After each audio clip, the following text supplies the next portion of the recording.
আজকের recipe chicken মশলা খুব সুন্দর দেখতেও যেমন হয়েছে খেতেও কিন্তু অসাধারণ হয়েছে। ছুটির দিনে অবশ্যই বানিয়ে নিন খুব অল্প সময়ে অল্প উপকরণে এই চিকেন মশলা। এটা ভাত রুটি পরোটা সবকিছুর সঙ্গেই খুব সুন্দর খেতে হয়, একবার না বানালে বুঝবেন না। আসুন দেখে নিন এই রেসিপি। আসসালামু আলাইকুম, welcome to Nargis kitchen. Chicken মশলাটা তৈরির জন্য আমি এখানে 650 গ্রাম চিকেন নিয়েছি। চিকেনটাকে প্রথমে ম্যারিনেশন করে নেব, তার জন্য খুব সামান্য পরিমাণে হলুদ গুঁড়ো নিচ্ছি। আর এই যে লঙ্কা গুঁড়োটা দেখছেন এটা হচ্ছে কাশ্মীরি লঙ্কা, তাই এটা দিচ্ছি না, আমি নর্মাল লঙ্কা গুঁড়ো দিচ্ছি। লঙ্কা গুঁড়োটা এভাবে পড়ার কারণ হচ্ছে আমার ভাগ্নি রয়েছে, সে এটা ট্রাই করবে বললো, তার জন্য ওকে দেওয়া হয়েছে একটু দেওয়ার জন্য। এবারে দিলাম গোলমরিচ গুঁড়ো আর দিচ্ছি এখানে ধনে গুঁড়ো। খুব সামান্য পরিমাণে মশলা ব্যবহার করেছি। এবারে চিকেনটাকে ম্যারিনেশন করে নেব। আর দিলাম 1 টিস্পুন আদা রসুন পেস্ট। আর এই যে আবারও দিচ্ছে এখানে সর্ষের তেল দিচ্ছি, আপনারা সাদা তেলেও চিকেনটা করতে পারেন।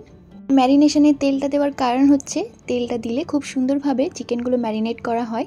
এরপরে চিকেনগুলোকে ভালো করে মাখিয়ে নিয়ে এটা রেস্টে রেখে দেব প্রায় 1 থেকে 2 ঘন্টা, তবে হাতে সময় থাকলে আরও বেশি সময় রাখতে পারেন।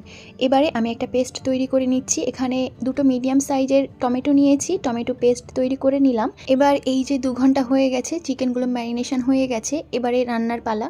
তবে কড়াইতে প্রথমে সর্ষের তেল দিয়ে দিলাম, আপনারা সাদা তেলেও রান্নাটা করতে পারেন, সর্ষের তেলে ফ্লেভারটা খুব সুন্দর আসবে। আর ফোড়নে দিলাম গোটা জিরে, তেজপাতা এবং শুকনো লঙ্কা, আর এই যে এলাচ দারুচিনি আর লবঙ্গ দিয়েছি। এবারে এগুলো থেকে একটা সুন্দর গন্ধ ছেড়ে এলে তারপরে এখানে 3টে মিডিয়াম সাইজের পেঁয়াজ নিয়েছি, পেঁয়াজগুলো দিয়ে দিলাম। এবারে দেখুন পেঁয়াজটা কি পরিমাণে ফ্রাই করছি। এই পেঁয়াজটা ফ্রাই করলেই তবেই খুব সুন্দরভাবে চিকেনটা কালার হয়ে আসবে, কোনো কালার এক্সট্রা ইউজ করা লাগবে না। এই যে একদম লাল করে ভেজে নিয়েছি। তারপরে দিলাম 1 টিস্পুন রসুন পেস্ট এবং 2 টিস্পুন আদা পেস্ট। এবারে একটু ফ্রাই করে নেব। তারপরে গুঁড়ো মশলাগুলো দিয়ে দেব, হলুদ গুঁড়ো, কাশ্মীরি লঙ্কা গুঁড়ো, ধনে গুঁড়ো আর দিচ্ছি জিরে গুঁড়ো। ম্যারিনেশনে কিন্তু খুব অল্প পরিমাণে মশলা দেওয়া হয়েছে, তার জন্য এই পর্যায়ে মশলাগুলো দিয়ে দিলাম। আর দিলাম স্বাদ মতো নুন, নুনটা দেখে শুনে দেবেন, প্রথমে দেওয়া হয়েছে তার জন্য। এবারে সমস্ত মশলা 2-3 বার অল্প অল্প জল দিয়ে ভালো করে ফ্রাই করে নেব। মশলাগুলো যাতে পুড়ে না যায় তার জন্য জলটা মাঝে মধ্যে ব্যবহার করতে হবে। এবারে টমেটো পিউরিটা দিয়ে দিলাম। এই যে মশলাগুলো ভালো করে 5 মিনিট ধরে তেল ছেড়ে আসা পর্যন্ত ভেজে নিয়েছি। এবারে চিকেনগুলোকে দিয়ে দিলাম।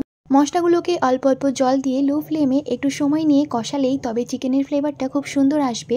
এবারে ফেটিয়ে নেওয়া টক দই দিয়ে দিলাম, খুব অল্প পরিমাণে দইটা দিলাম। এবারে ভালো করে মিশিয়ে নিচ্ছি। চিকেনগুলো যেহেতু ম্যারিনেশন করে রাখা ছিল তার জন্য মোটেই রান্নাটা হতে 15 থেকে 20 মিনিট মতো সময় লাগবে।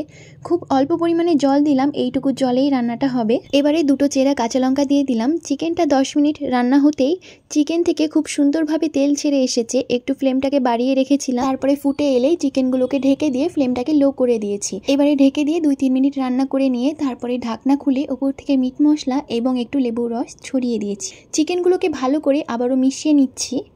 এবারে আরও 2-3 মিনিট রান্না করে নিয়ে ছড়িয়ে দিচ্ছি পেঁয়াজ বেরেস্তা। পেঁয়াজ বেরেস্তাটা দেওয়ার পরে আবারও চিকেনগুলোকে ঢেকে দিয়েছি এবং আরও 3-4 মিনিট মতো রান্নাটা করে নিয়েছি। এবারে ঢাকনা খুলে ওপর থেকে খুব সামান্য পরিমাণে কসুরি মেথি ছড়িয়ে দিয়েছি। খুব বেশি পরিমাণে দিতে যাবেন না এই পর্যায়ে, কারণ এটা শেষের দিকে, অল্প পরিমাণে দিলে ফ্লেভারটা খুব সুন্দর আসবে। দেওয়ার পরে আরও 2-3 মিনিট রান্না করে নিয়ে তারপরে গ্যাসের ফ্লেম অফ করে দিয়ে রেস্টিং টাইমে রেখে দিয়েছিলাম 5 মিনিট। এই যে 5 মিনিট পরে আপনাদেরকে দেখাচ্ছি চিকেনটা খুব সুন্দরভাবে রান্না হয়ে গেছে এবং চিকেনগুলো খুব ভালো করে সেদ্ধ হয়ে গেছে এবং রান্নাটা পুরোটাই কমপ্লিট হয়ে গেছে। তৈরি হয়ে গেল আজকের আমার রেসিপি চিকেন মশলা।